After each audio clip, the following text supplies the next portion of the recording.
Hello friends, welcome back to another edition of Drafting with Numot here on numotgaming.com. And we have Eldritch Moon. We did some sealed exercises last time. Let's finally join a draft and see what we can make of it. So don't go anywhere, stay tuned. Alrighty friends, draft is fired and we have a pretty good one.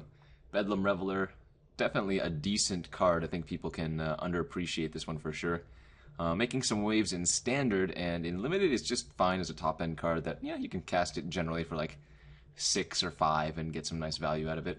Ride Down, a very nice combat trick, Alchemist's Greeting, Galvanic Bombardment, and a Wretched Griff. There are a lot of good red cards in this pack, which kind of scares me about taking one and then passing the rest. The thing is, when it's this early in the draft, it's more important to read signals. So, you know, it's okay to take a good red card here, like Bombardment, and pass a couple other red cards. But I think Wretched Griff might actually be the pick. It's very, very good. And it's the only, basically, blue card in the pack. Bombardment, Greeting, and Bedlam Reveler all good. But I'm going to go with the Griff here. This is probably a pick that people are going to disagree with, but I think it's a good pickup here.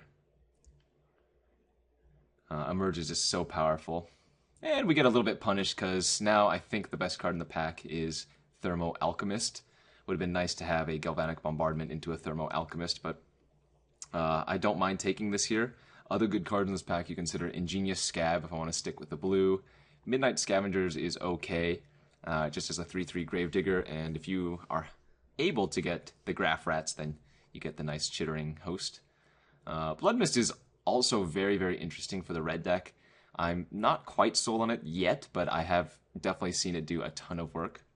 And then we have things like Desperate Sentry, which do combo well with the Griff. But I think it's either going to be the Thermo Alchemist here or the Ingenious Scab. This is one of the best blue commons. This is one of the best red commons. It's actually very close.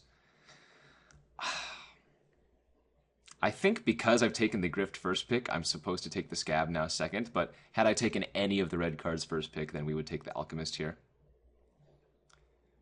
Alright, and third pick, nothing too exciting here, honestly. There's a Permeating Mass, which is as good as you're going to get for a 1-drop. Geist of the Lonely Vigil is fine as well. Borrowed Grace is fine. Bond is fine. Vildant Pack Outcast and Spectral Reserves, both fine. Nothing amazing. Like, the blue in this pack is subpar. The red in this pack is subpar. The white, I guess, is the best in this pack. I think blue-green Delirium, rather, blue-green Emerge is generally the color combination you want to go. But Geist is definitely a fine pickup here if I want to take that. I think I'll go with the Permeating Mass. I've never actually played with this card, but I've seen it in action, and it's actually surprisingly annoying. So I'll take the Mass here. I don't think it's the best card in the pack, but I think it's fine to take here because of how low power level this pack is. So we'll see what we get past. And I don't know what's going on. A fourth pick, Assembled Alphas, is insane. There's another Alchemist's Greeting here, and there's an Oldenwald Captive. I'm happy to take the Assembled Alphas. I'm not sure why people pass this card. 6 mana, 5/5, just very, very hard to block, and almost impossible to multi-block. Kind of getting punished for not taking the red card out of the first pack. Like, we could have gone, I guess it would have been either Bedlam Reveler or Galvanic Bombardment into Thermo Alchemist, into a blank last pack, and then into Assembled Alphas. So it's going to be some weird signals here, but I think you have to take the Assembled Alpha. Okay, and then we just find no other red cards again. We can always splash this card, certainly. Here we're either going to take the Gnarlwood Dryad or the Tinkleclaw Werewolf. Both of these are very, very good green cards. Swift Spinner's fine, but I don't think it's as good as either of these. And I think we're going to go with the Tangleclaw. Don't get me wrong, I think the Dryad is great. People underappreciate this card for sure. But the Tangleclaw does a ton of work. And yeah, Identity Thief is good. Prey Upon's good. There's a Certain Death in this pack as well, but I'm happy to take either of these blue or green cards. I think I lean towards Prey Upon a little bit higher than Identity Thief. Prey Upon is not the best screen removal in this format. I think that belongs to Clear Shot, but Prey Upon is certainly very, very solid. Identity Thief is good, but it requires a little bit of a build around, and if you're behind it all, then this card doesn't really do much, so we'll happily take the 1-mana removal spell. And looks to me like we'll be taking a backwards Survivalist. That's a late Dusk Feaster. This card is just solid. At 7 mana for a 4/5 flyer, it's like passable by itself, but then if you have Delirium, it costs 5, and it's just very, very good. So something to note. Watch for the black cards here, but I'm happy to take a Survivalist. Not a huge fan of Wolfkin Bond, but it is a consideration as well. Okay, Grapple with the Past is very solid, honestly. It helps enable Delirium. It's very, very good with all the value cards in blue-green, and I'm happy to take that here. I think green is the only color that we are committed to. Wow, happy to take a Primal Druid here too. Card does a ton of work if you're able to pick up any number of emerge creatures, which I only have one so far, but it's also fine in a slower deck, slower control-y deck, where you just want to buy yourself time. It blocks. If they kill it, then you get a land, and it can even help with splashes. Brood is just mediocre. Field Creeper, same thing. Happy to take the Primal Druid. This pack, Crossroads Consecrator is fine in like the green-white humans aggro deck. We're not going down that route. I'm just going to take that Rise from the Grave here. We saw that some of those black cards go around earlier, and it's another card that we can potentially splash if we really want to. Yeah, at this point, I think we'll take the Wolfkin Bond. I don't think Waxing Moon is very good. I've seen some people play it before, but unless you have a high density of werewolf creatures, it just doesn't do much. Yeah, Woodland Patrol, perfectly fine filler card. 3/2 Vigilance for 3. Alright, Contingency Plan is actually not very playable. We'll take Cemetery Recruitment. Alright, so what ended up happening is that we opened some good red cards. We got past a 4th pick, Red Bomb, but we found that green was pretty open, and we moved into that. So right now, the only thing I know that I'm doing is green. Right now, that's the only thing. I can easily be playing blue with it. I can easily be playing red. I could still be playing black. I could be playing white. It all depends. So for right now, we'll stay open and see what the next few packs bring to us. Whew, wow. That's a scary green-white human. Heron's Grace Champion, one of the best cards for the green-white deck. This card just swings races hard and is just a huge combat trick blowout a lot of the time. I could definitely consider taking it. Other cards I'm looking at here, Drownyard Behemoth, very, very solid. Subjugator Angel, very, very solid. Greening is fine. Survivalist. I think I'd rather lean on the Drownyard Behemoth here and take the blue card as opposed to taking the Heron's Grace Champion, because I don't have that many humans, and granted, I will be picking up a lot more in the next pack, but I didn't see any, Sigardian Priests. I only saw a few of the Desperate Sentries, so just because we opened this good green-white rare doesn't mean we have to take it. I think I'm going to take the Behemoth here. I think the card that hurts me to most pass is the Subjugator Angel, but we'll see what we can do. Alright, a little bit punished again. Thalia's Lancer. Very, very good white creature. Even if you don't have any legendary creatures in your deck to go find, it's still a 4/4 first strike for 5, which is perfectly fine. The thing is, I don't mind taking another Prey Upon here.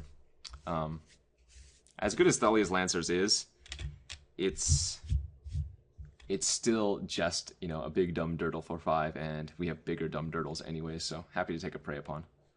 See what we get past from there on out.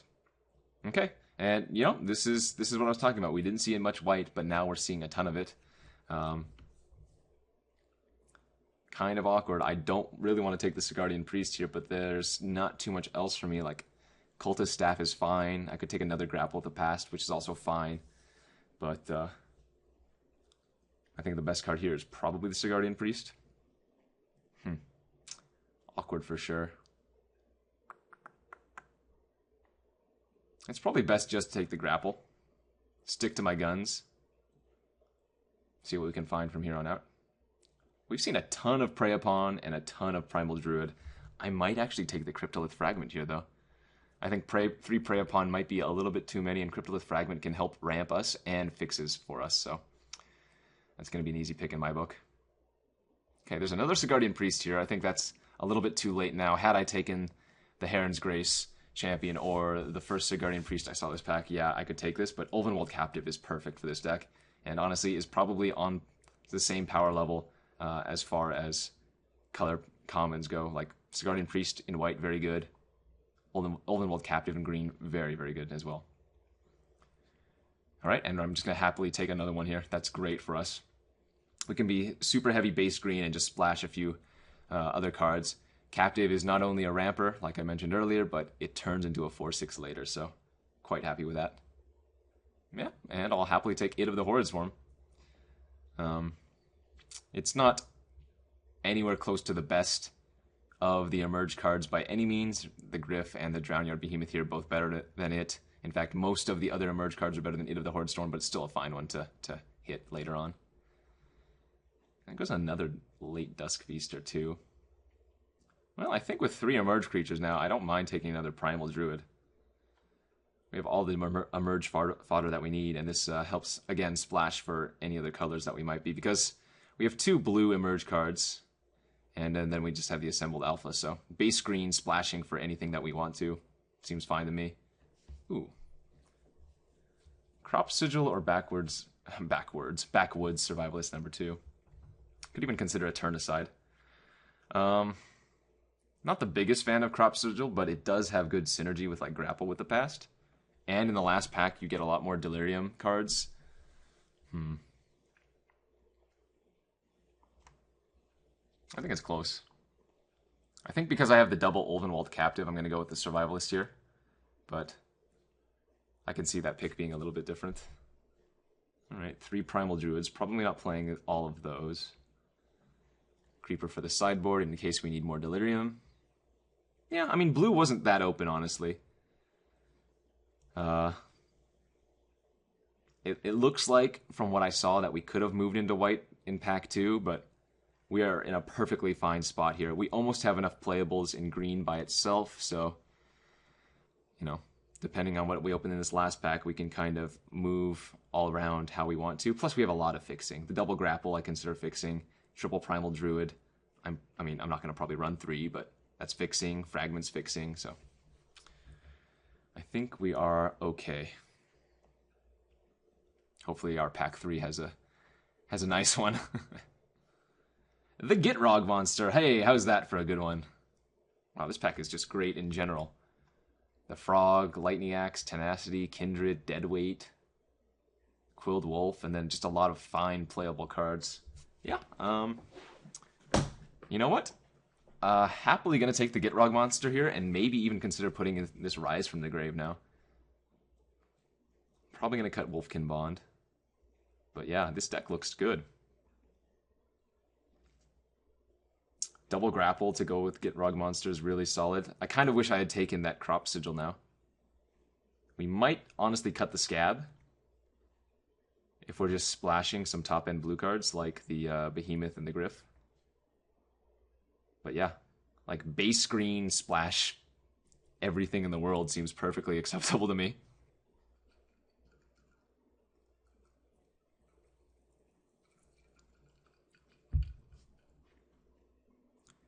Alright, pick 2, pack 3. We have 2 choices, basically. Rabid Bite or Hinterland Logger. Happily going to take the removal here. I love Logger, and I think it's a very, very good 2-drop, but can't really pass up a Rabid Bite.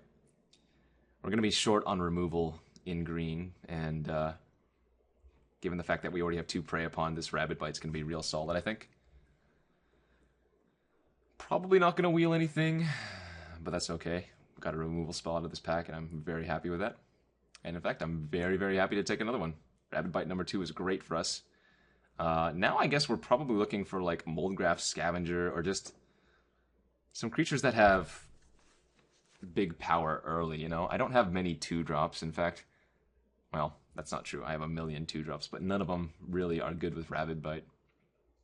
But yeah, happy to take another one. Let's see here. Groundskeeper is kind of cute with Gitrog Monster. Aim High is just a fine trick. Warp Landscape could be good. Gone Missing could be fine. I think I might want to take the Landscape here for fixing purposes. I mean, again, we do have 3 Primal Druid and a bunch of emerged creatures, but this helps with fixing, and if we're playing this many colors, that's going to be good. Oh, a Graph Mole. I don't think I have any way to produce clues right now, but a 3-mana 2/4 is still perfectly fine. Spider is also a good pickup. Okay, Solitary Hunter, Murderous Compulsion, Thornhide Wolf. We're going to take either the removal or the Solitary Hunter here.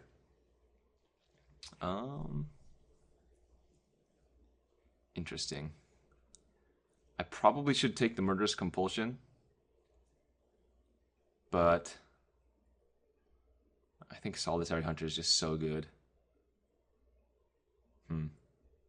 This is an interesting pick. This is an interesting pick. I think what we might be doing is cutting Rise from the Grave, honestly. And maybe even It of the Horrid Swarm, but it's so good with the triple Primal Druid. Yeah, I'm going to go with the removal spell here. Take the Compulsion. Wow, a 3rd Rabid Bite? That's actually insane. Jeez, and a Fleeting Memories. Oh wait, that doesn't work. If that was Ongoing Investigation, that'd be insane, but Fleeting Memories is not the card we're looking for. We can actually run Epitaph Golem here. It's very possible we want to play that. Wow, Quilled Wolf, Wield 2? Holy crap, green is just insanely open.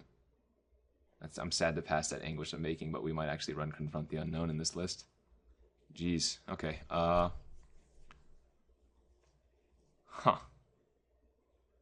actually not sure where we go from here. We have just so many playables.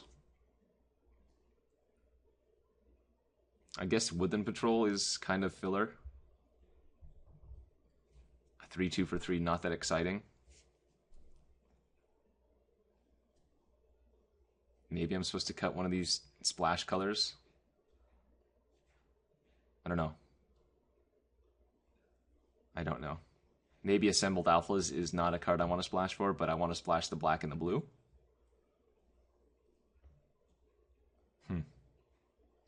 Alright, we can probably cut Confront. Jesus, this is so weird. I've never had this many Rabid Bites. If I want to run 18 land is another question. I think we can easily get away with 17 with triple Primal Druid and double Ulvenwald the Captive. This is weird. Yeah, Woodland Patrol I think is filler, even though it's good with the Rabid Bites. I have 2 blue cards currently. 2 black cards. 1 red card.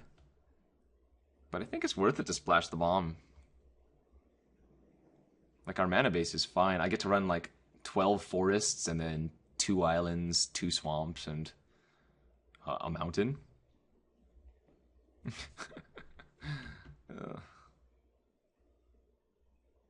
I mean, it's always a good sign when you have to cut cards as opposed to trying to find cards to put into the deck, obviously.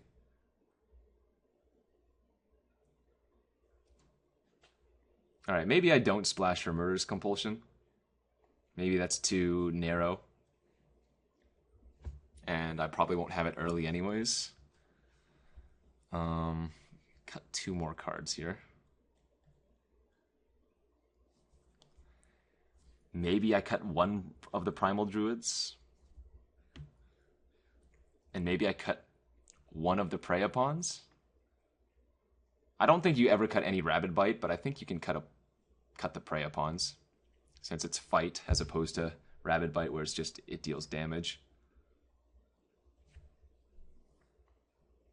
And then I guess we go 11 forests, 2 islands, a swamp, a mountain, warped landscape, and something else. I mean, we also have Cryptolith Fragment for fixing, yeah. This is definitely interesting. I mean, I could probably even get away with 2/2, 12. That's 12, 14, 16. Yeah, this gives me 12 green sources still, and 2 black and green in case we mill one with Grapple in the past. This deck seems awesome. Oh wait, it didn't want me to run any islands. Whoops, that was the missing key. Okay. That was the key. I'm missing islands here. I guess I do need to cut the mountain swamp and just run 2 islands instead. Because we have 2 emerge cards in blue. But then again, you can always just hard cast these. So maybe I don't need that much blue. This deck is sweet and the build is awesome. Never had a deck like this before. Cards I'm cutting that I might not want to be cutting. Prey Upon, Primal Druid, and Murderous Compulsion.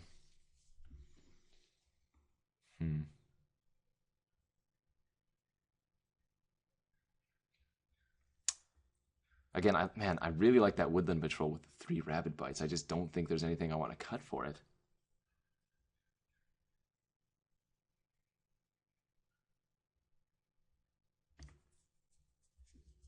Yeah, I'm going to ship it like this.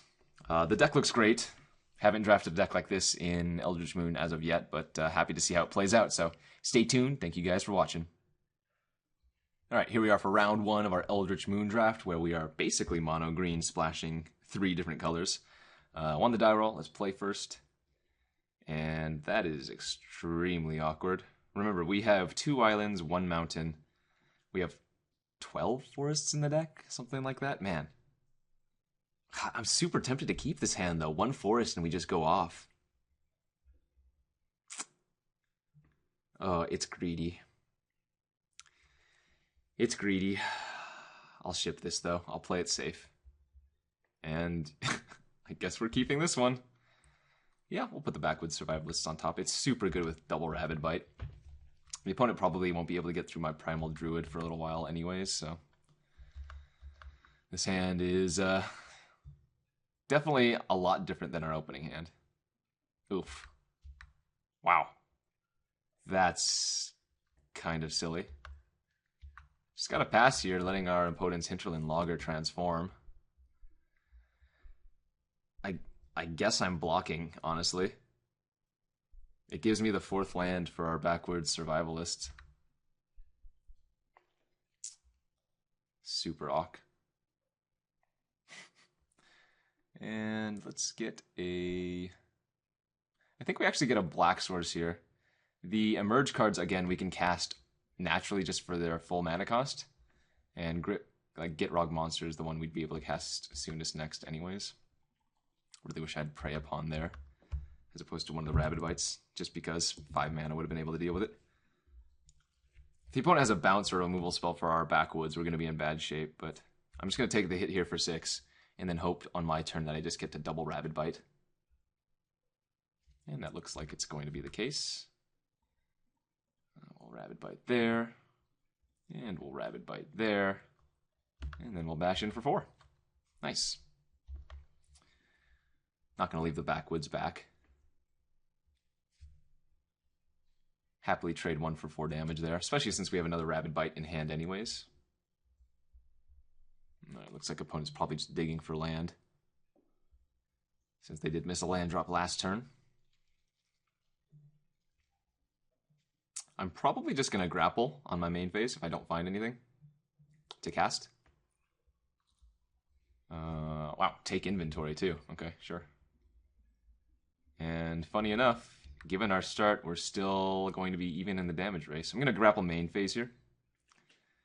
And we found a Drownyard Behemoth, Ulvenwald Captive. Don't really need the Behemoth now. I think we just take the Captive. We play it out right now, and we're actually going to be able to transform it next turn. So, oh, furthermore, that actually gave us Delirium. Oh, which is actually why I cast Grapple pre-combat, but didn't actually expect it to hit. So now we have sorcery, creature, land, and instant in our graveyard, which is nice. And yeah, if I just hit a land, we get to transform the Captive. Okay. We did hit a land. But I think here... So we can do one of 2 things. I could just Rabid Bite the Backwoods Survivalist and attack for 5, or I could transform the Captive, attack with both. The opponent blocks here, takes 2 trample, and then 4 from the Captive.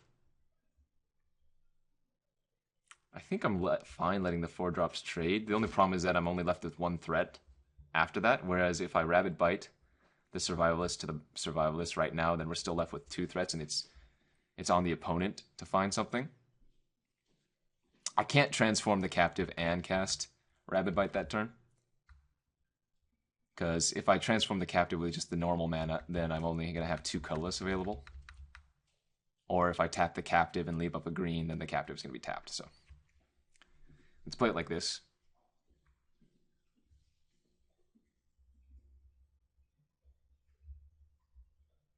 And again, put it on the opponent to find something. Because right now they're going to be fighting a 5/4 Trampler and a 4/6 next turn. Okay, they're passing turn. They could have like a Chilling Grasp here. So I'm going to go to combat. I'm not going to transform the captive.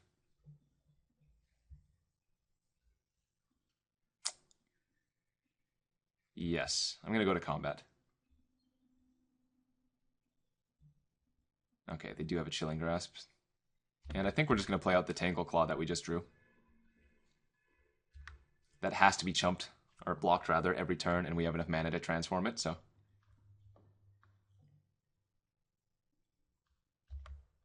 Another 4/6 there. So unless the opponent can find a bounce or a removal spell for this Tangle Claw, they're going to be on chump duty for a while. Or if they can find a creature with 5 toughness, I suppose. But when they're pinched on mana like this, feels pretty good to do that.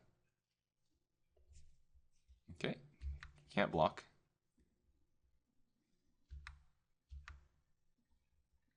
Yeah, I'll just go to combat, see if they tap down.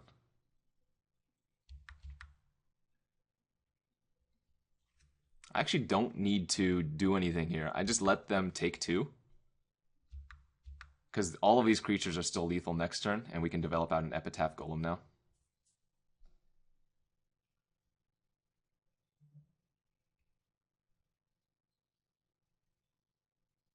They're going to bounce my Backwoods, sure.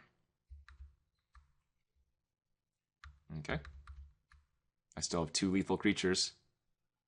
Potentially. I guess I don't really, because I have to activate this one to attack with it first. Alright, Thornhide is fine.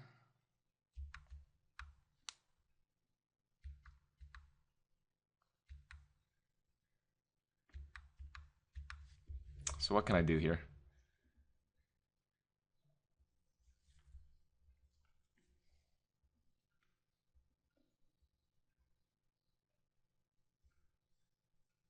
I can actually just activate the Tangle Claw and attack with both my creatures. I either get to eat the Fogwalker or they take 3, go to 1. Yep, good to me. I forgot to put one of the Rabid Bites on the bottom of my library end of turn last time.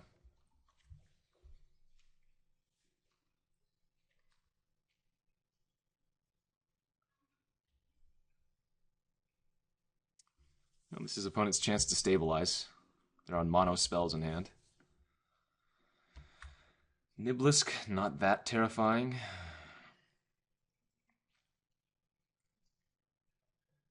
And if I transform the captive next turn, then the opponent has to block both of these. And if they don't have another blocker, then they just chump the Epitaph. Say we're in pretty good shape here. Okay. And let's not forget to put back one of our cards. I'm going to go with the Behemoth on the bottom. And remember, putting it on the bottom is actually good for us because we do have 2 more Primal Druids in the deck that we can potentially shuffle back with. Alright, so let's transform.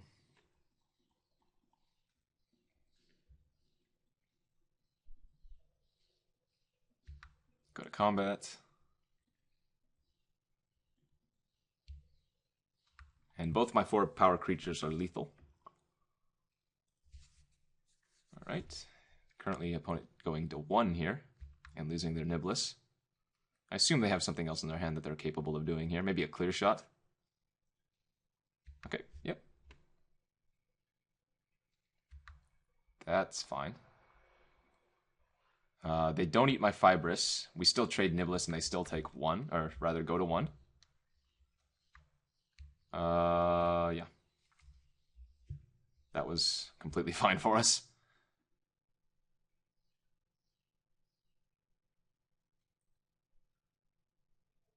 Ooh, a Docent of Perfection. Very good card.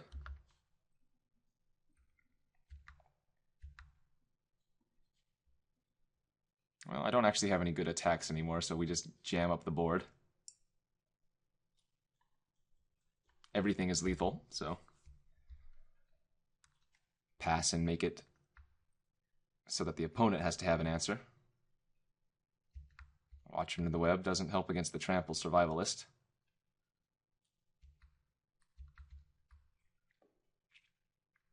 Wow, they're attacking? That can't... Okay, they must have another bounce spell in their hand. I guess, you know what? They can still kill me here, can't they? Because they can throw the Wolf in front of the Survivalist and the Watcher in front of all the other 3. And if they have a Pump or an Instant or Sorcery, I actually lose this game. Yeah, that's kind of crazy. Hopefully the opponent misblocks and doesn't recognize the Trample. Oh, yep. So this is going to be a punt on the opponent's part if they block like this. Watcher in front of everything. Because the Backwoods Survivalist is going to deal trample damage. Yeah, I think the opponent made a mistake here. Yep. Alright, that's great for us. As long as we're assigning already lethal on the Watcher, then the Survivalist can attack for lethal. And that's going to be trample game. Alright, perfect. Might have gotten a little bit lucky there. We might have died on the following turn, but the opponent misblocked. Remember, because the Survivalist has trample, and the Watcher's blocking all my other creatures, the Spider was already taking lethal damage, and that's why the trample could carry through. Definitely could consider bringing in that third Prey Upon. Or actually, the Confront the Unknown is pretty good there, too. We saw multiple X5s from the opponent, and Confront can push our 4-power creatures over the top. Yeah, but I guess with triple Rabid Bite and a Prey Upon already, I should be okay.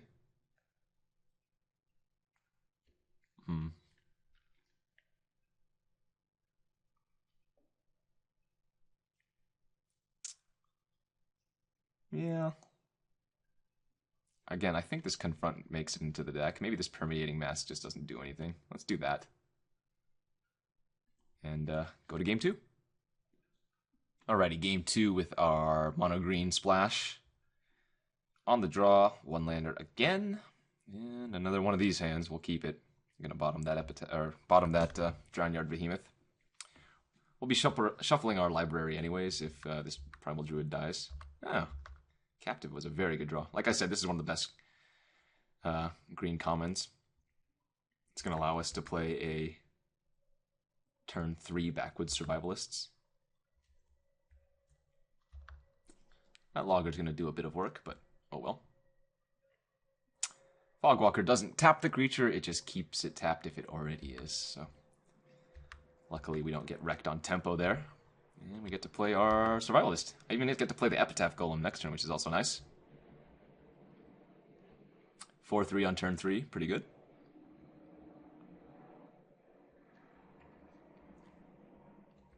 And, well, one of our emerged creatures on the bottom of our library, so...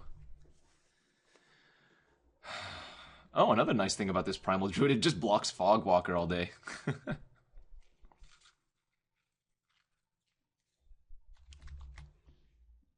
My opponent just a little bit confused, thought the Fogwalker was going to tap down my Captive.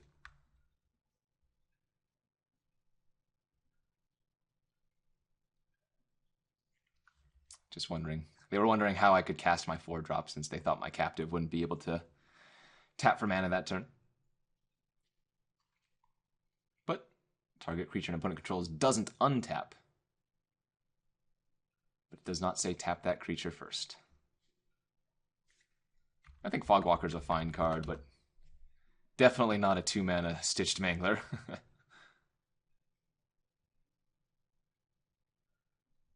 Alright. Looks like the opponent's just going to pass and transform. And if I want to, I can Primal Druid plus Rabid Bite. That doesn't seem ideal, though. I think we want to just jam out this Epitaph Golem, which already stops the Timber Shredder. Also, the opponent missed their 4th land drop again. So, we'll just pass the turn. Oh, punished for, I guess, playing that pre-combat. No, not really. Because if I hadn't done that, it would have tapped my 2 and I wouldn't be able to cast the Epitaph Golem in the first place. Alright, so we'll cast the Primal Druid here. And then we'll Rabid Bite to kill the flyer. And that's going to transform their Timber Shredder back into the Hinterland Logger. And the Primal Druid can just block. Next turn we get our creatures back.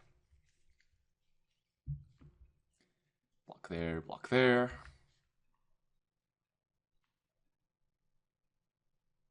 And looks like we're doing pretty fine. Our creatures are a lot bigger than the opponents. Another Logger from them. Another Grapple. Let's main phase that first, see if we hit anything nice, and turn on Delirium. Ooh, we hit a Hit of the Horrid Swarm, which is nice. Also found an island.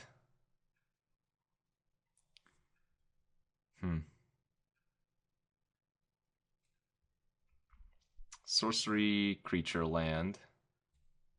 So I think we're going to grapple again. In fact, I'm going to take the land here.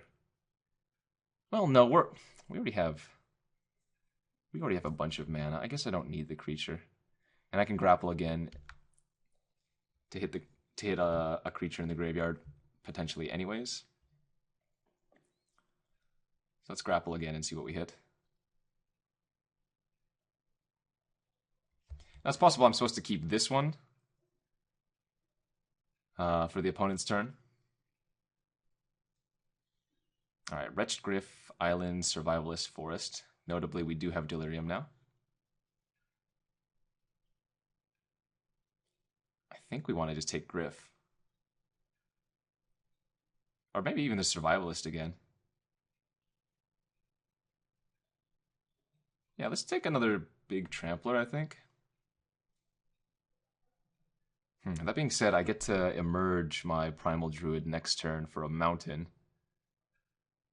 Which means I'll have 6 mana towards the Griff anyways. Yeah, that's probably better. Let's get back the creature. And let's just attack in for 5 here. Leave back the Epitaph to block. Maybe this is a little bit risky since the opponent has mono spells in hand. But I have plenty of good things to do next turn.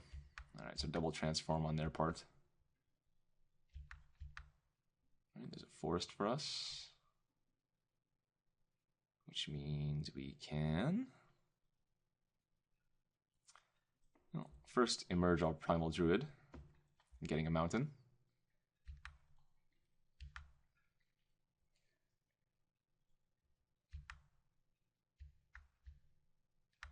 And then I think we just pass. If the opponent's not doing anything, I'm in no rush to do anything. And next turn we get to play either the Griff or the Assembled Alphas. Seems very good to me. Forgotten Creation, okay.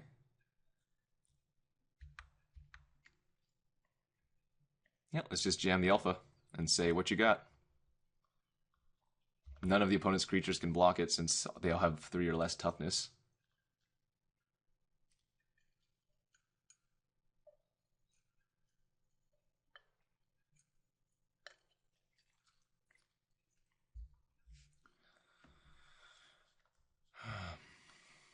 Maybe I'm supposed to just offer trades. Yeah, you know what? Let's just do that. Let's just offer trades. Should have obviously done this after playing my, or before playing my spells, but it is awkward trading 2-drops for your big creatures, but I think this is actually okay, given what we have on the board and in hand. I don't mind just clearing it up a little bit.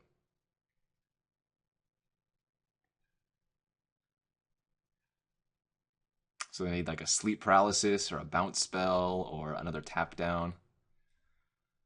Otherwise, Assembled Alpha is just going to do work here. All right, let's go to combat. We're going to cast the Griff here instead of transforming the captive. Okay, that's fine.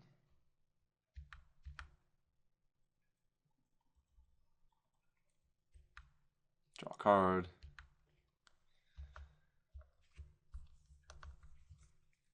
And say, what you got, opponent? Show me the goodies. So they like their hand. They haven't discarded it to Forgotten Creation yet. I've used a Prey Upon and 1 Rabid Bite, so we have 2 Rabid Bites left in the deck. Oh, boo, a 3/4 flyer. Oh, there's our there's our Rabid Bite. Yeah, let's kill their flyer here. That way we get to Hidden with the Griff this turn, and we can still develop out our Quilled Wolf, which is very, very scary. Remember, this is not a one-time pump. You do need 12 mana to pump it twice, but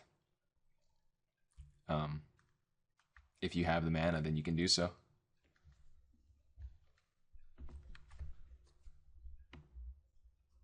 End of turn, we'll put some stuff back on the bottom of our library with Epitaph.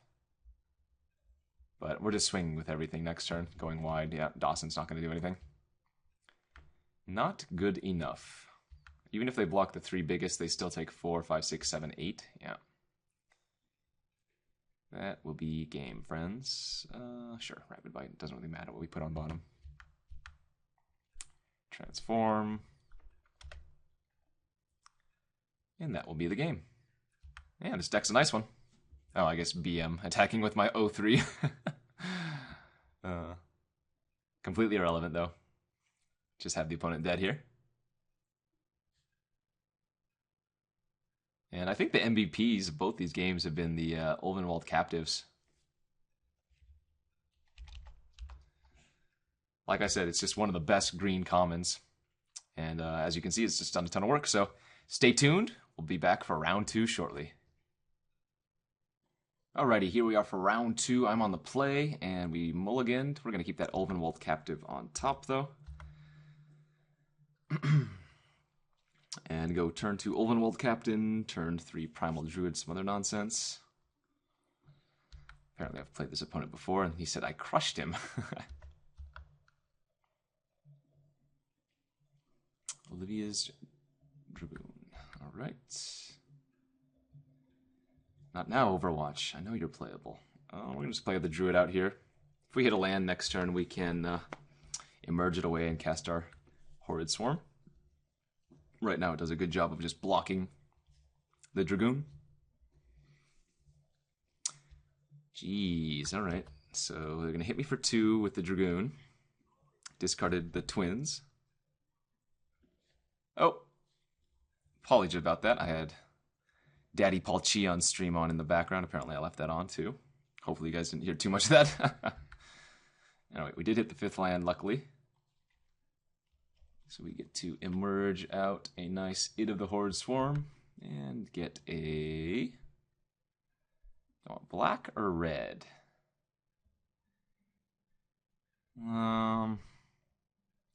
Doesn't really matter which one I get. It's the same chance of drawing the card, so let's get a red, scare the opponent maybe. I'm sure I'll draw a Gitrog monster now, but doesn't really matter which one I get there. Alright, another Rabid Bite the draw here for us. 1 mana away from being able to transform the captive. I don't really want to use 2 removal spells on Twins since it's not doing much. Honestly, I don't want to use much removal at all, but I think it's probably worth it to use it and kill like the Scourged Egg Supplicant for right now. Takes away one of their madness outlets, even though that creature wasn't that relevant by itself. Plus, I'd rather do the Prey Upon while they're nearly tapped out so that they can't blow me out in response. Indulgent Aristocrat's another one I think I'm going to have to kill here. It's just pretty annoying. Yeah, let's kill the supplicant here as well.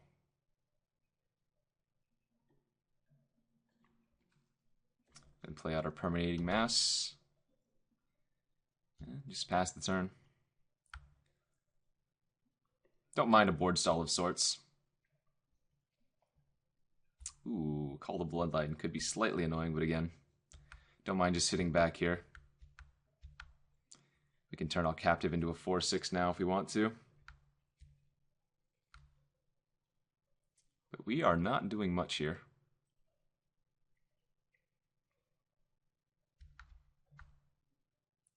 This might be the old draw-go game for a little while. I assume my creatures are going to be larger than the opponent's. But currently if we attack in, we're trading a 4/4 for like a 2/2.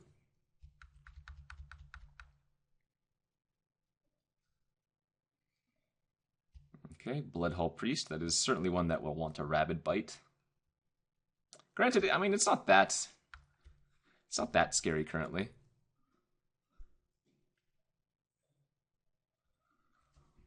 Ooh, vampires you control get +1/+1 until end of turn. Opponent currently has a decent number of vampires. In fact, it's really scary with Call the Bloodline.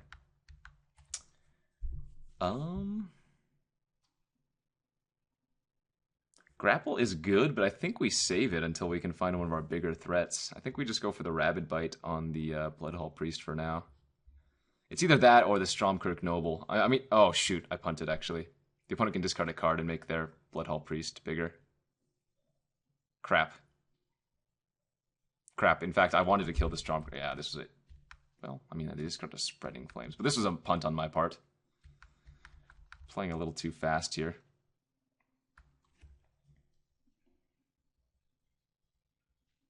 Man, would have really gotten them had I had another way to pump my Ulvenwald Abomination. I think they have a certain death in hand. Yep. Okay, that's fine. Now we have a good target to grapple back. With no cards in the hand, the opponent still doesn't have very many good attacks. In fact, I don't think they have any good attacks. Grapple EOT. Ugh. Guess we get back our captive. Pretty poor hit. Of course we draw the Gitrog monster first. Why wouldn't I? You're supposed to be assembled, alphas. You were the chosen one. This game was not played very well by me. Not because I got a mountain. That was irrelevant. It was 50-50 on which one we would draw first, if we were going to draw either of them. But that Rabid Bite was really bad. I needed to have killed the Stromkirk Condemned. With that on the battlefield, we're going to have a real hard time winning. Okay, so they're probably going to shoot my captive here.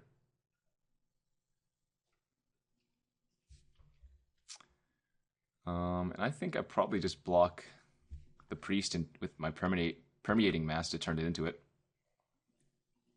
I don't want to lose my It of the Horde Swarm and an insect token. There's a piece of fixing, even though it's probably a little bit too slow now.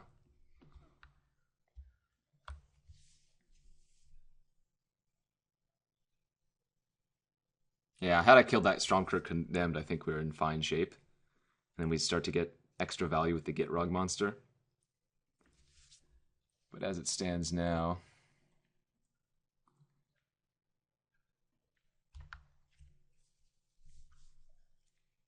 the opponent is going to just swarm me. Hey, okay, there's a Rabid Bite number 3. So you're saying we might actually have a chance here. In fact, at this point, it's probably the Supplicant that I'm supposed to kill.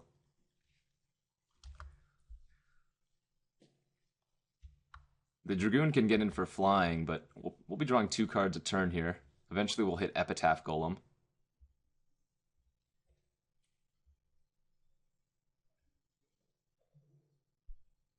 I don't mind taking 1 damage here from the Permeating Mass.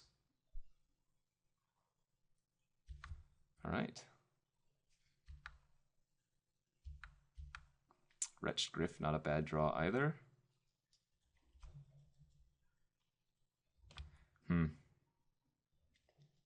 I sort of want to sack a insect token, but I guess we'll just hard cast it and pay a life off of the Cryptolith Fragment.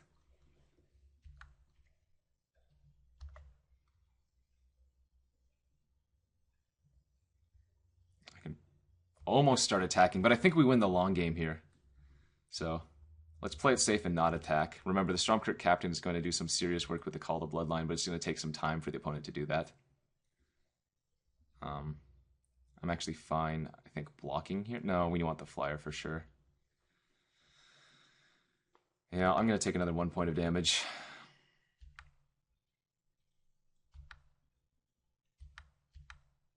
Alright. Not bad hits here. Get to jam the alphas. Not attacking with the Griff. We need the Griff to block the Olivia's Dragoon. But we can start attacking in with the assembled alphas next turn. Perfect. Ooh. Some nice hits here, even though we're whiffing on lands.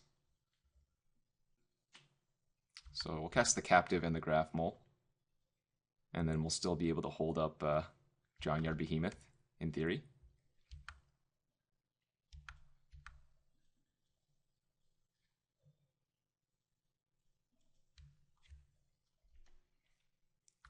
Alright, things are looking okay for now.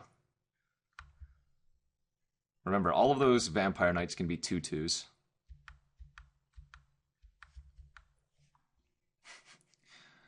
Whiffing on lands here is super awkward. Okay, we found some lands. So, attack with the alphas again. Opponent can have 8 creatures next turn. But we get to play the Survivalist here. With Delirium, of course. Play the Captive, and then I can Drowned Behemoth too, if I need to.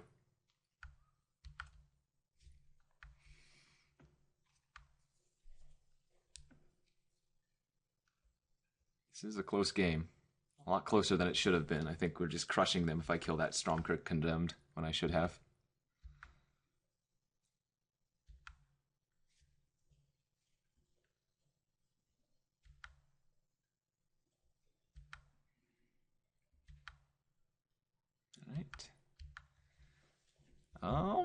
We're pretty close to just winning, actually.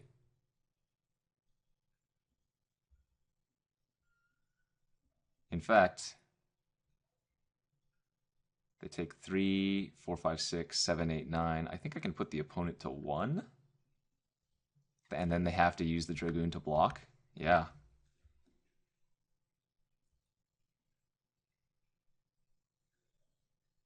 They have to use the Dragoon here to block the Wretched Griff.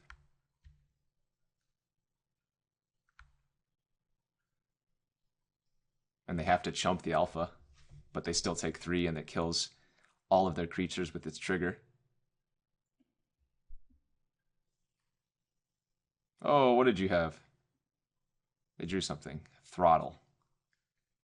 That's still fine. That doesn't kill the alphas. So they just take 5 and go to 2? Okay.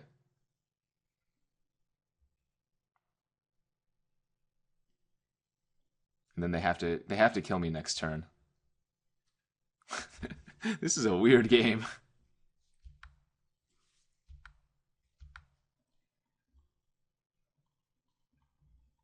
And the sick thing is I can emerge my Griff to cast out this Drowned Behemoth to give me an extra blocker.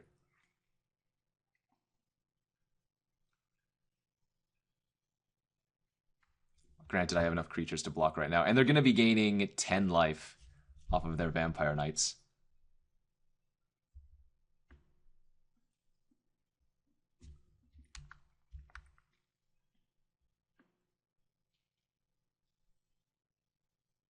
Okay.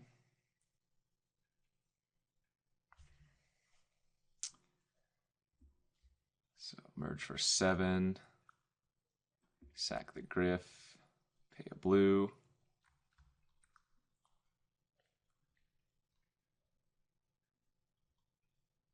And then go to blocks.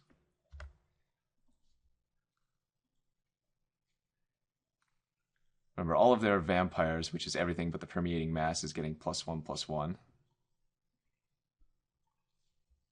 It's better to block it like this.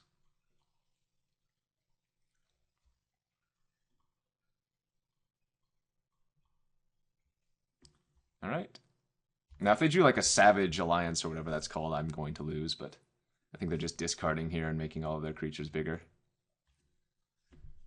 Gaining some life. And they are just dead on board. I made some loose plays there, but, well, power of Gitrog Monster got there in the end. I really wanted to find the Epitaph Golem and get through our deck so that I could do the chain loop, but was not meant to be. I think I'm just going to run it back. Our deck is sweet. Alright, here we are for Game 2, Round 2. Did not play Game 1 very well, but we managed to get there. And yeah, this hand's very solid. Basically have all of our colors. Once this Primal Druid dies, we can go ahead and get a black source off of it.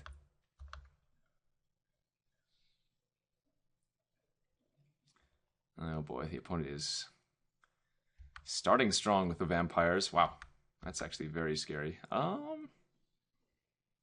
Captive is sweet, but I still think we lead with the Primal Druid here. I can Captive and then potentially next turn play the Primal Druid and Rabid Bite the Aristocrat away, but I think it's safer this way.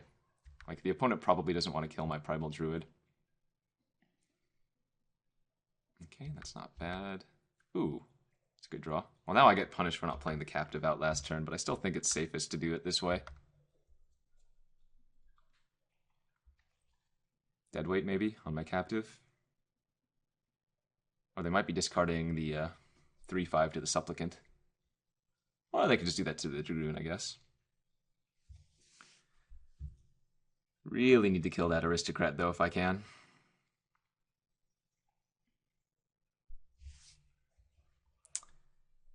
Well, this is a tempting offer. I can block the Indulgent here.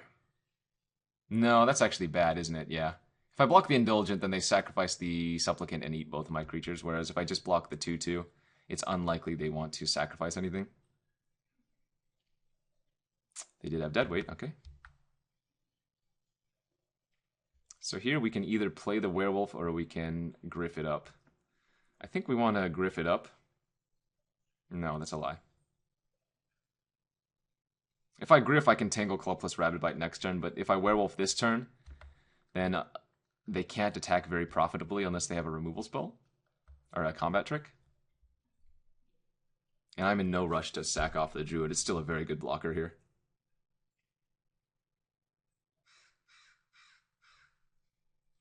Mr. Crow in the background, if you guys could hear that. I feel like when I'm recording a video, I always play even faster than when I'm streaming. Like, I don't go through the lines as well as I probably should have, or should. But it's sometimes fun to watch mistakes. More fun to watch winning, I think. I'm not going to go for the Rabid Bite here. I think there are too many things that can kind of wreck me, and I have a very, very fine play of just playing out this Epitaph Golem anyways. So, happy to pass. If the opponent doesn't do anything, that's great. Let's just start playing larger creatures that they can deal with. And I think now we're going to go ahead and go with the Rabid Bite on the Epitaph Golem play. We also get to emerge out our Wretch Griff if we want to. Or I can wait a turn and just hardcast it, but... Okay. So they sack the Aristocrat to itself to pump up their other flyers. And then we go ahead and get our black source. And we want to stack it to where we draw last. So we find the black source and then we draw.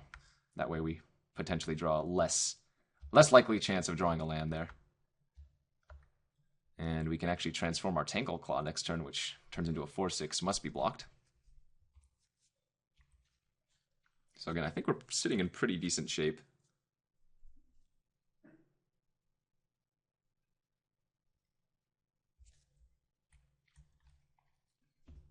Opponent has a lot of good discard outlets. Their Vampire deck looks really sweet. Have yet to draft that style deck in limited in this format.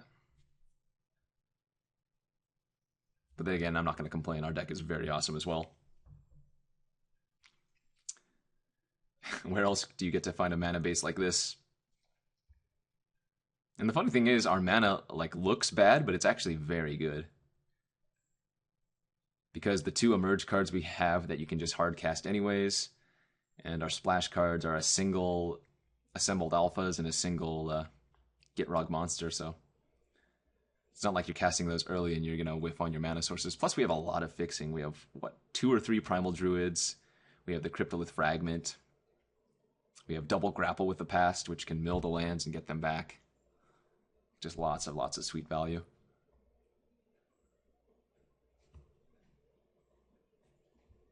Opponent in the tank here.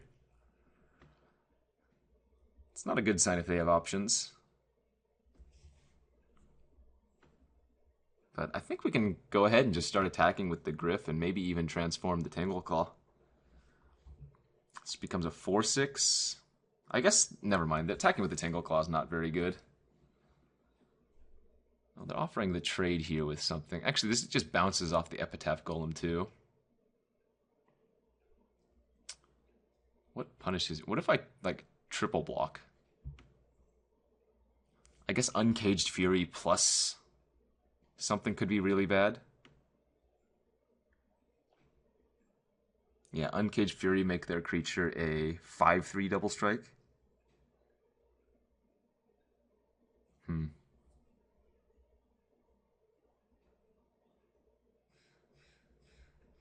Interesting. I think it's okay to just block with the Epitaph Golem here. I guess if they have Adrenaline Rush... No, that's still a trade. Grotesque Mutation could be bad. Although I'm sort of fine making them have a combat trick here. I'm going to double block with both my 3-power creatures and see what they do. I feel like at the worst we're going to get 2 for 2'd, but then we get to transform our Tangleclaw and eat a creature of theirs on the backswing anyways.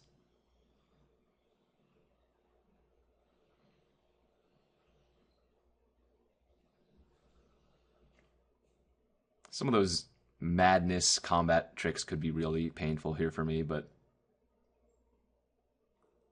again, I feel like they need 2 cards to make this a good play.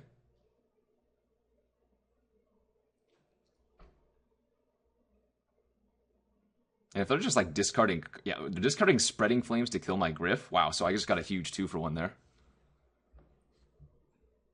Ah, and then they have Certain Death for my Tangleclaw. Okay, so the opponent's Hellbent.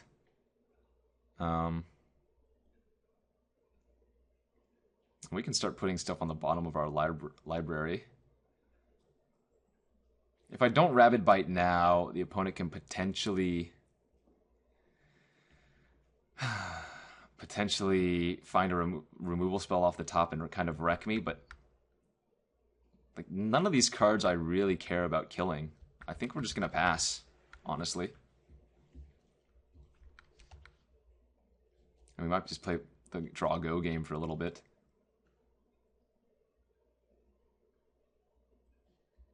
That was a great deal for me, by the way. Wretched Gryph took Ravenous Bloodseeker and Spreading Flames out.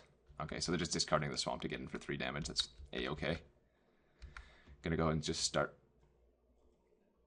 putting everything that's useful back on the bottom of my library, because we do have ways to shuffle.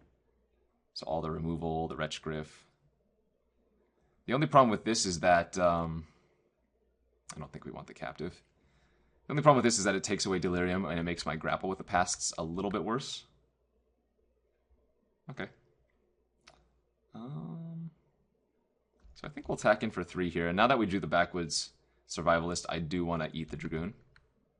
And it's my 4/3 and 3/5 versus their 2/3.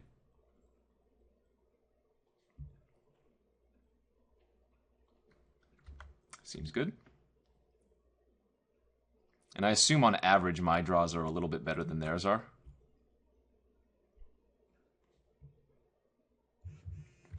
Could be wrong though.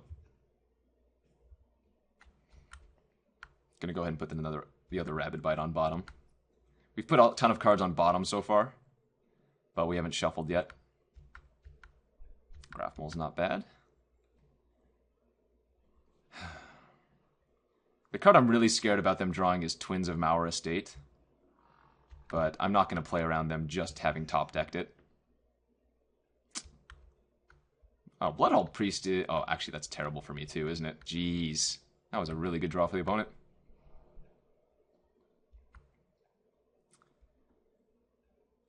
They don't get to eat anything, but they get to hit me for quite a bit of damage next turn. Wow.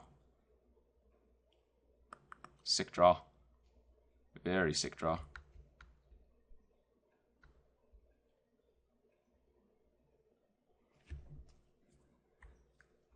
The dream is that they get scared and they block their survivalist.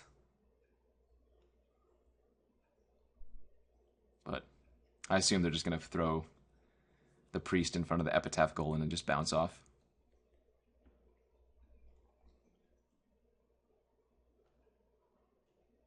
Very nasty, very nasty. Well, we have plenty of good draws, so.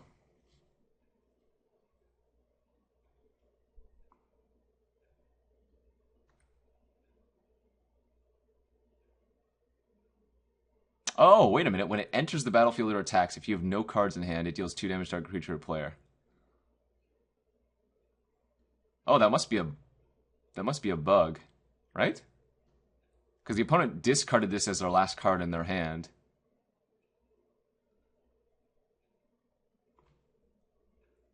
Yeah, I think that's a bug, right? I didn't realize it said enters too. Jeez.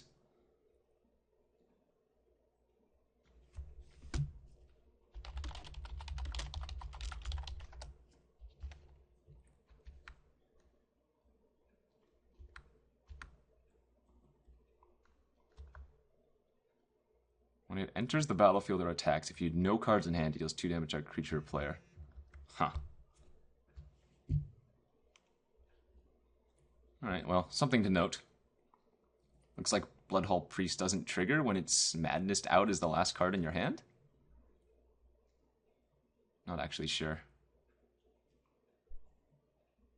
Alright, we're gonna have to chump the Bloodhall here. I'm at 4.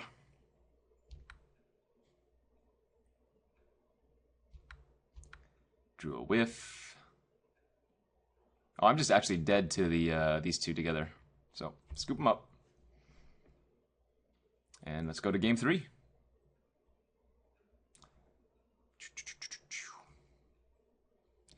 And for game 3, do we want anything? Could splash the Murderous Compulsion as well. Oh, I guess maybe we do want the Prey Upon in addition to all the other stuff we have. Not sure what I'm supposed to cut, though. I think everything else is also just very good here. Permeating Mass seems great versus them.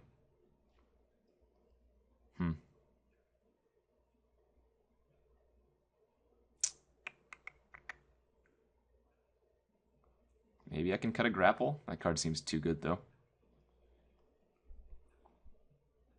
Primal Druid, I think, is also too fine.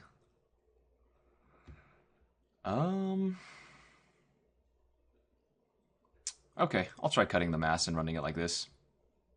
Let's go to a game 3. And here we are for game 3, round 2. Let's play first, and yes, we have a decent one. Turn 2 Captive, turn 3 Fragment, or maybe even a turn 3 4/3, which we have 2 of, plus a Rabid Bite backup is real nice. Hopefully the opponent doesn't have their dead weight. And hopefully I can draw a 3rd land. But even if we don't draw a 3rd land, as long as they don't kill our Captive, we have the Fragment to ramp us out. Plus, early Fragment is really, really nice, because you start dealing 1 damage to both players, or rather they each lose 1 life, and then you're likely to transform early. So, didn't hit the land, but do get out the Cryptolith.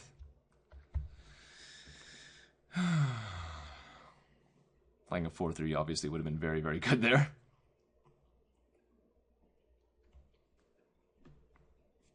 I'll take 2, maybe 3. God, if the opponent Madness is out and they're 4/4 or something again, I'm going to be really sad. Wow. Yeah, this guy's curve has been Gross, all of these games. Jeez, that's real bad for us. Because I can't even kill that with Rabid Bite, because they can discard a card with the Condemned in response. So I need to draw like my Prey Upon first. Yeah, I can't block that by itself.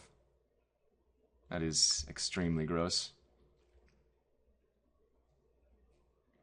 It's pretty good with Stormcrypt Condemned as well. And they have the Bombardment. Jeez.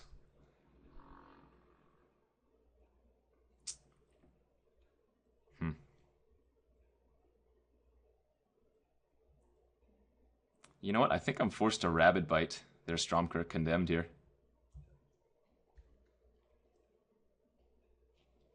And then just grapple end of turn. I could also grapple right now and try to find a land. And in fact, maybe that's better.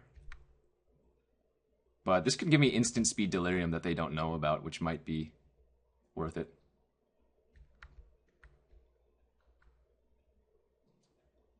And I still have plenty of fine plays next turn, even if I don't hit a land. But I'm going to happily block here. Alright, if not, we'll grapple.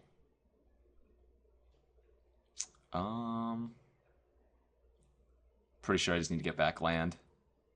As good as Griff and Assembled Alphas is, we have more grapples in our deck that we can hit. Yeah, let's just play out the Survivalist and pass turn.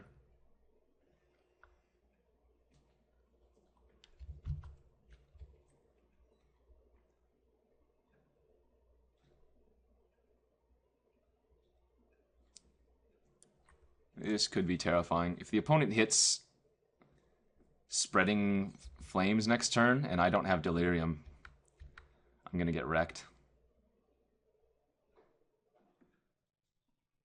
And I really want to start attacking too, but I don't think I can afford to. Like maybe just with one here.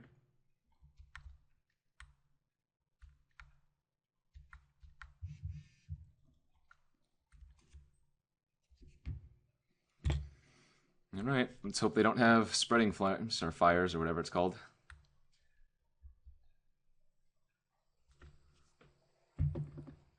I suppose if they're discarding their 7th land, they probably don't have it yet.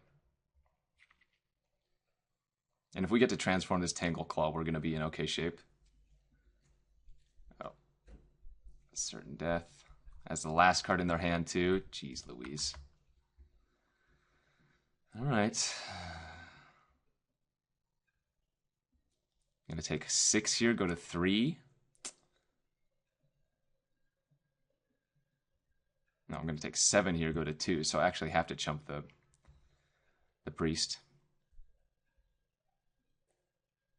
Oh, actually, no. No. I can go to 3, I can block both of their lifelinkers. They only have 1 card in their hand. This is actually fine, as long as I don't go down to 2. Oh, and we hit a Prey Upon? Wow. Okay, what can I do here? I'm short of actually transforming this and using Prey Upon to save it, so I have to just Prey Upon the 4/3, which is gross. But I do get to hit him for 6 first. All right, this is 7 to transform. So we play a land, attack him down, Prey Upon, and pass.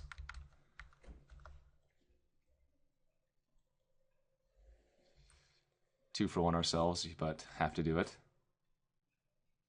Hope the opponent doesn't rip something scary. Okay, I can eat that. I can force them to block. I put myself to 2 to do so, but I think I have to.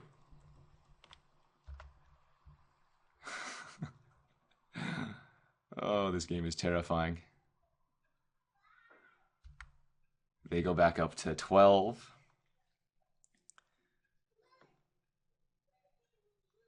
I'm not sure why they sacrificed it. Now they stay at 11 as opposed to 12. All right.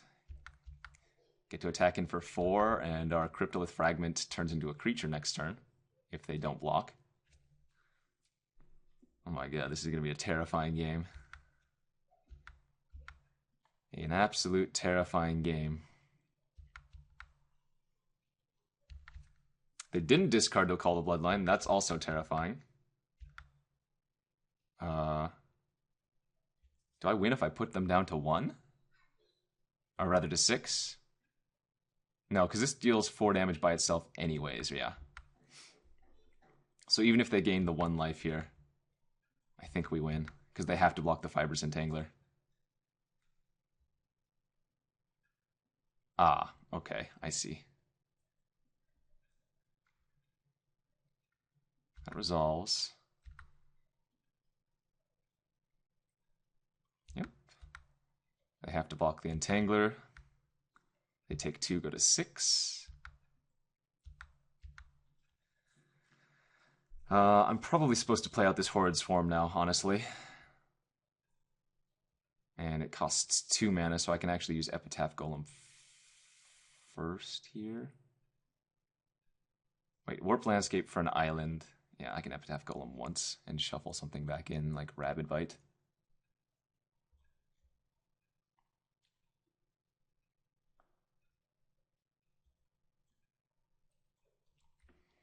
That way, like a Voldaren Duelist doesn't kill it by itself.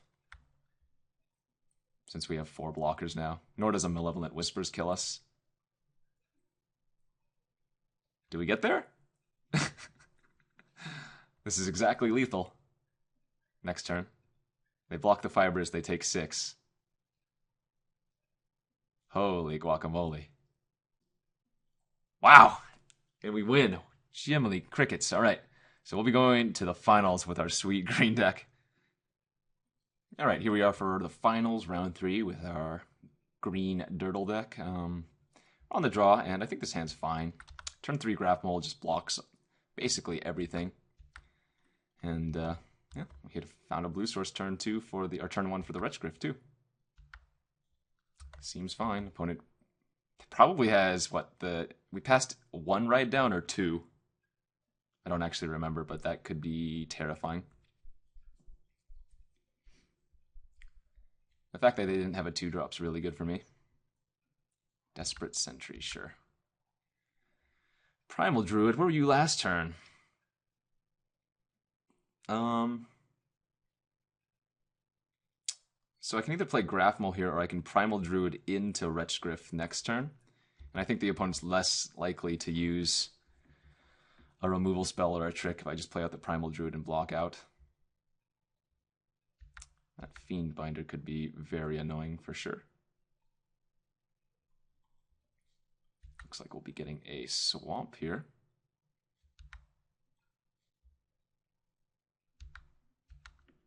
Ooh, Behemoth is real nice versus the Fiend Binder though. It's a real nice hit. Oh geez, I'm taking 7 damage now. Wow. That is brutal. Again, we get them next turn, but here we attack in for 3 with the Griff. Play the Gitrog monster and hold up the Drownyard Behemoth, which we can actually emerge in off of the Griff. So they go down the tip. They go to tap down the Gitrog monster, and we get them good.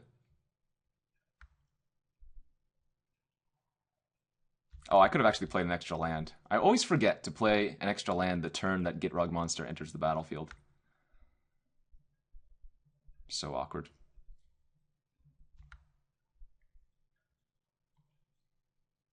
Get them good here. Eat their 3/2 tapper. They can't ride down. If they had a pump spell, we would have been able to trade, but they did not, and they just follow up with a Vildan Pack Outcast. Sweet.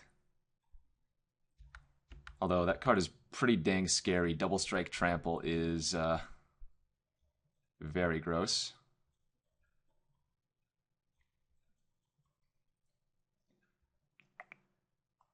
So they only have 2 red sources right now. They can make it a 6/2 Double Strike Trample. I think we attack in for 6, but leave back everything else as blockers. This is a problem.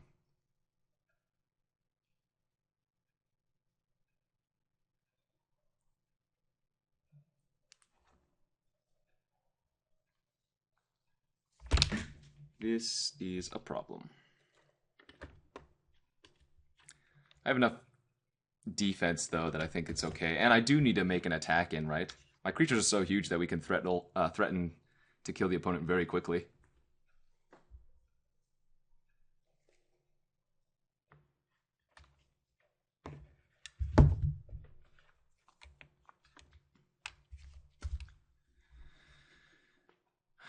Probably just stack block a bunch of creatures. Oh, they might not attack here. Wow, they're double Geist of the Lonely Vigil in your deck is pretty awkward. Let's hit some removal spells. That counts. So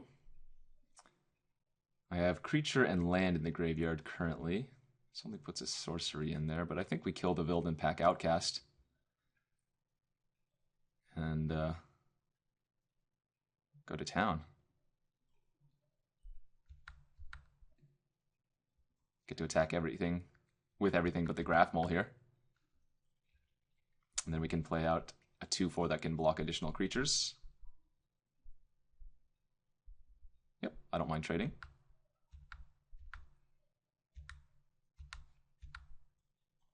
All right. And we seem to be in a good spot.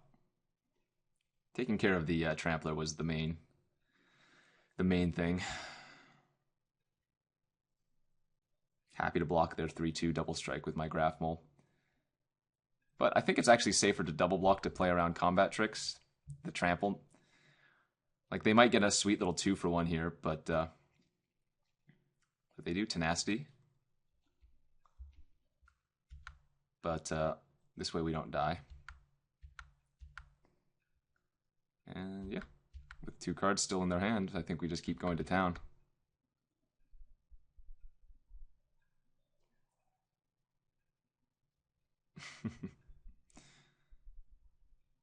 The funny thing is, had I not double blocked, then they would have only been able to gain 4 life.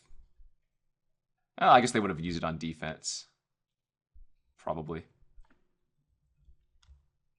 I don't know.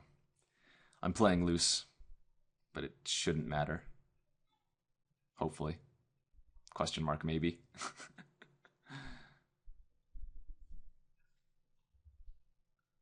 So they need like Rush of Adrenaline plus something else.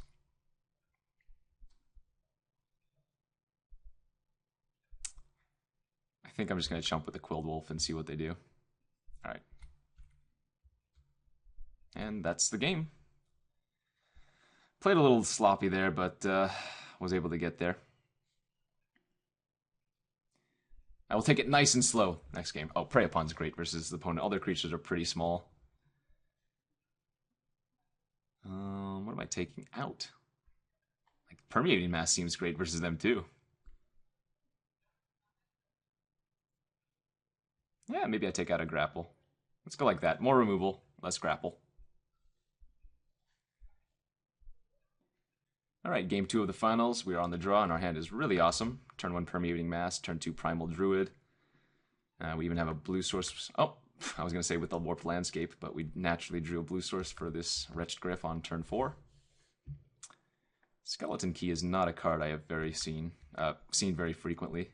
It's kind of a surprise. In fact, I don't mind turning their Geist into a Permeating Mass, I think.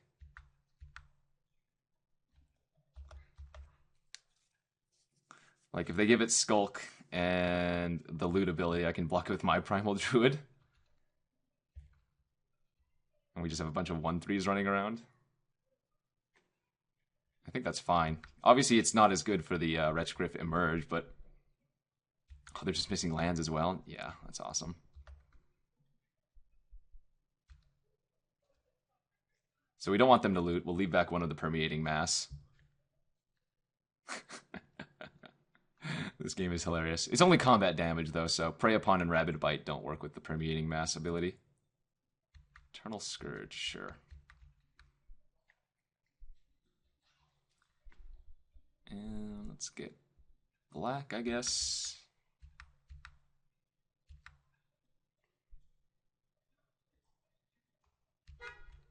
Just pass the turn. This is going to be a game where everything is permeating mass. Alright, they've ripped runner land, which is nice for them. I'm happy just to take 3 damage here from the Eternal Scourge. Not going to double block it or anything. They're clearly still missing red sources. Excuse me. Ooh, Audric's a nice one. We'll definitely be prey uponing that. Hitting the natural is pretty nice.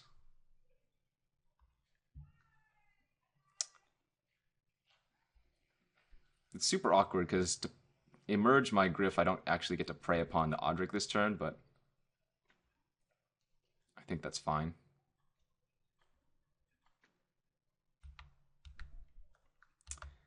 I'll just pass the turn here.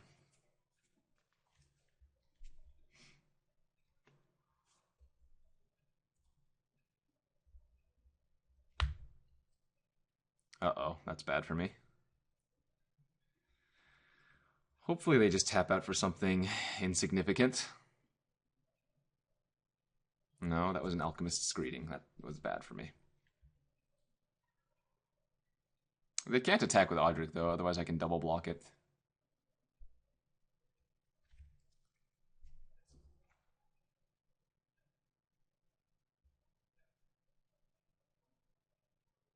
Okay, I will happily trade my Wolf, I guess, for your Audric. Take 4. I do let them loot this way as well, but I think this is great for us.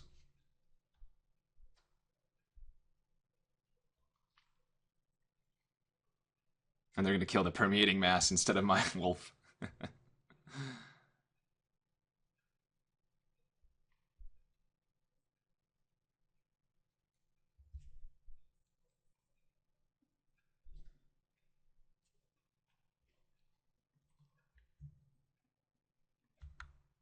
One problem I have now is that was a good draw. I can't block the Permeating Mass, so they'll be able to start skulking in and looting, which is bad for me. But now I guess we're just going to go to race. Like I can activate the Cold Wolf next turn and use Prey Upon. I can't even block the Eternal Scourge here because of the Skulk ability. Alright, discarded their Emissary of the Sleepless. And they found an Ironclad Slayer. Sure. Wow, awesome. So I get to actually just do everything here. Get to play my Grathmole, get to eat the Permeating Mass. Oh, actually, I don't even need to do that. Permeating Mass can't actually block my Assembled Alpha. So we just get to attack in with it.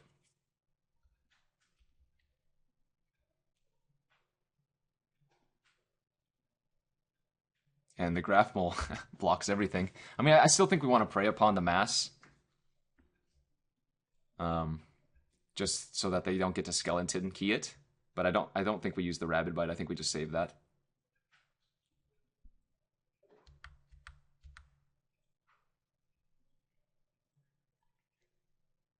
And remember, Permeating Mass says combat damage. So prey uponing there doesn't turn my Assembled Alphas into a mass of itself. Okay, looking good. Cold Wolf, pretty good versus the Skulk. Should I leave up 6 mana? Because we can block it as a 2/2 and then turn it into a 6/6. Plays around the Skulk mechanic.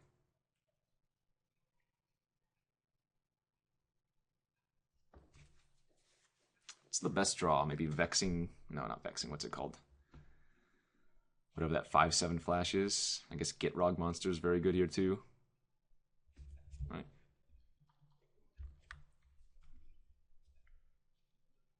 Free roll attack for the opponent, I suppose. Whew. And we did draw the big Gitrog. I technically have lethal here. If I prey upon the Slayer and pump up the Cold Wolf. But I'm pretty sure the opponent's baiting me here with a Tenacity. In fact, I think I'm just going to attack with assembled alphas.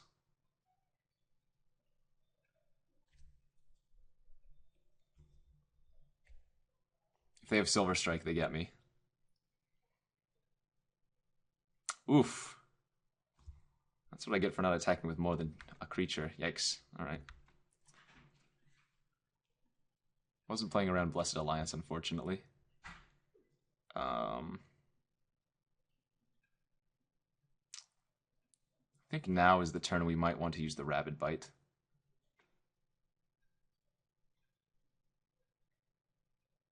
No, we'll wait.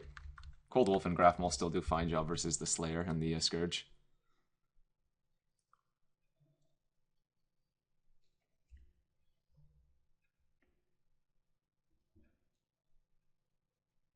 I say that because we won't be able to Rabid Bite plus Cold Wolf next turn, but I think that's okay. I don't think we want to Rabid Bite one of their creatures right now. Like, the Scourge just goes into exile where they can recast it, and the Ironclad Slayer is not a relevant enough threat for me to want to currently bite it.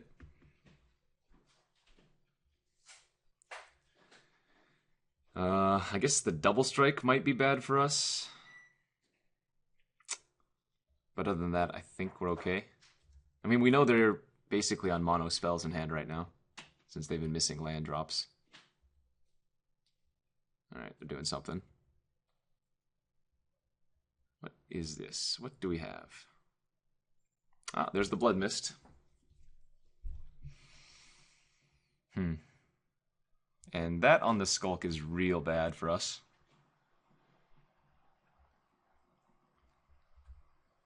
I can probably just take a hit, but that seems a little bit greedy.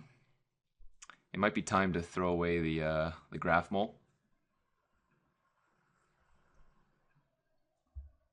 And I think that's what I'm going to do. Gain 6, prevent them from looting twice.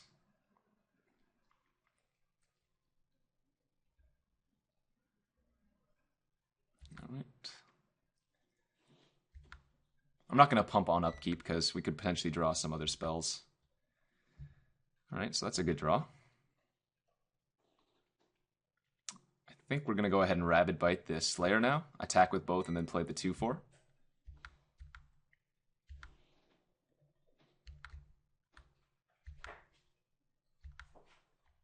Because we need to put them on a clock too. Alright, 2 cards in hand. Show me what you got. I honestly might just take a hit here from the Scourge.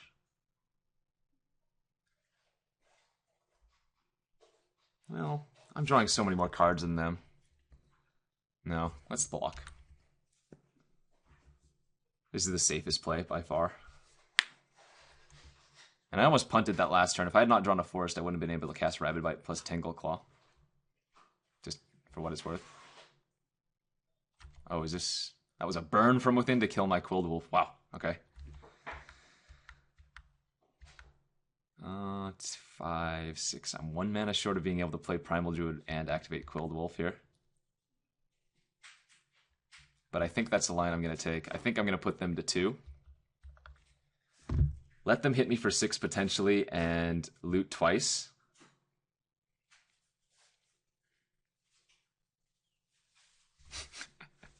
Oh, this is going to be a close one. Good to know they have a fireball in their deck. Alright, they discarded Steadfast Cathar and Geist of the Lonely Vigil. So I assume they have some kind of spell in hand they drew. Oh, and it was a Bruna? That's pretty good. That's not an angel, it's a spirit, but... Yeah, getting back Audric's quite nice. I guess we're dead here. Wow. Fatality. Fatality. Alright, and we gotta go to a game 3. Bruna, Audric, Burn from Within. Kind of scary.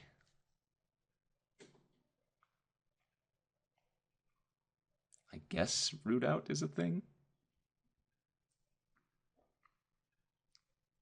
Maybe I threw the game when I blocked the Permeating Mass with my Primal Druid and was unable to then emerge the Wretchgriff the following turn. That could have been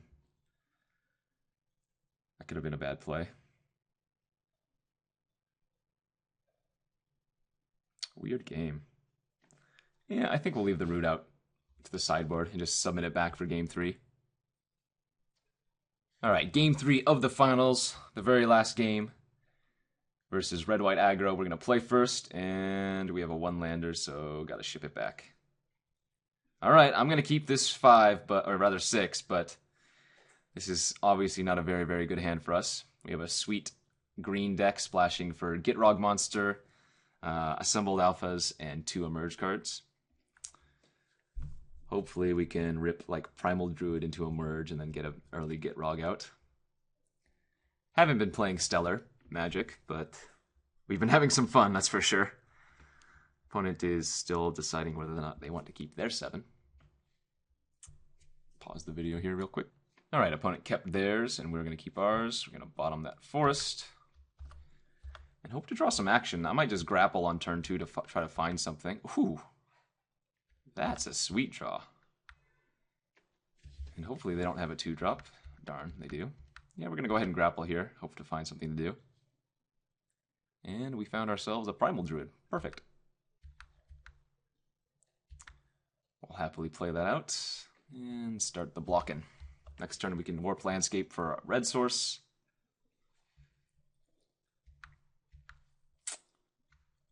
And then we start Gitrogging. Get Goodin. And I won't forget to play my extra land after I play the Gitrog monster. Alright, get a mountain here. It's a little bit tempting to save the Warp Landscape for Gitrog monster since that's extra value, but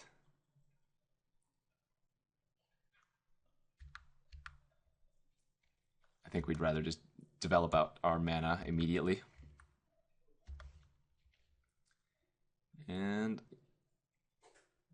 I am going to go ahead and sacrifice a forest next turn.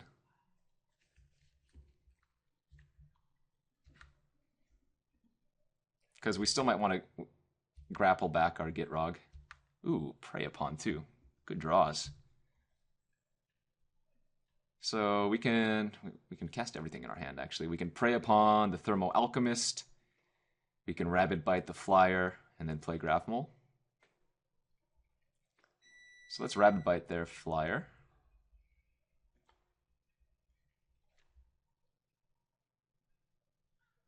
They're probably just blocking with Desperate Sentry here.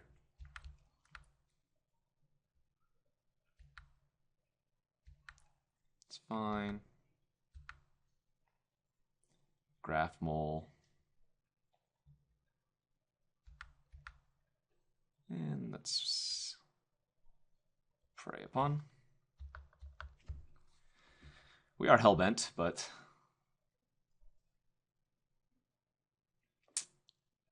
we have a Gitrog monster on the battlefield, so I can't be feeling too bad.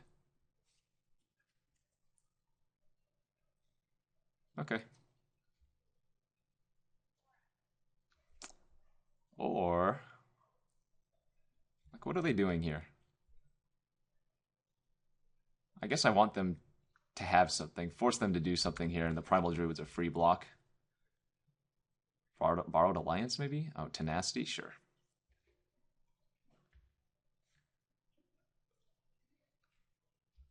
I guess I could have played around that. If I block the 2/4 to the 2/2 and just take 3, we kind of get them there.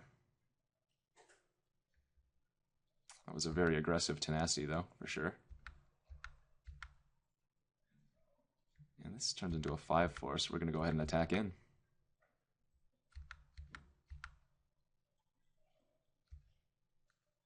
Yeah, that was a bad block. I guess the Grafmole just goes in front of the 2/2, and then I just don't block with the 0/3. Sure. Okay, so we're going to try to race here, but we're drawing 2 cards a turn. Seems fine.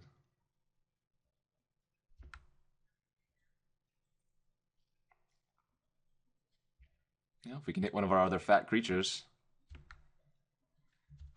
Well, another Survivalist is not bad. I know I can play an extra land, but question is, do I play around Blessed Alliance now? And I don't think we do.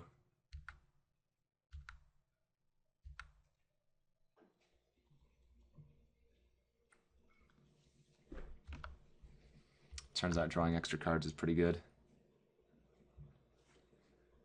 Whoa. Alright, let's make the play this time. Let's block the 2-2 and see what happens.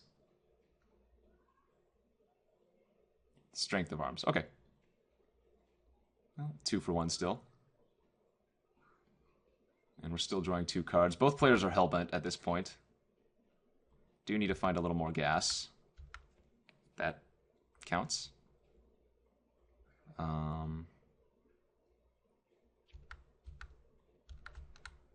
Attack for 6 and I guess bite the Eldrazi.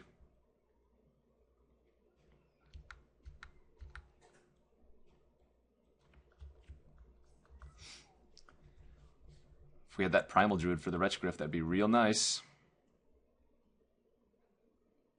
So unless they have Madness cards in their deck, looting doesn't actually do much for them. Okay. Captive, and we can immediately emerge that.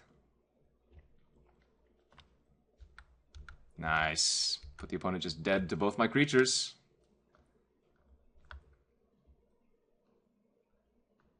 I've gotten pretty lucky this tournament, not gonna lie. I mean, our mana base is great, but we've just drawn our bombs is the thing. Although I suppose with like double grasp, that's, you know, a good way to do stuff. Can't block because of Skulk here. So if they find Burn from Within, I'd lose. Alright, show me the burn, and they do not. Woo! 3-0'd with that awesome green deck. Did not play optimally, but hey, we still had some fun in the process. I apologize for the rate of play. I play way too quickly. So I'll try to slow down in the future and make the correct line as opposed to just not instinct, but intuition.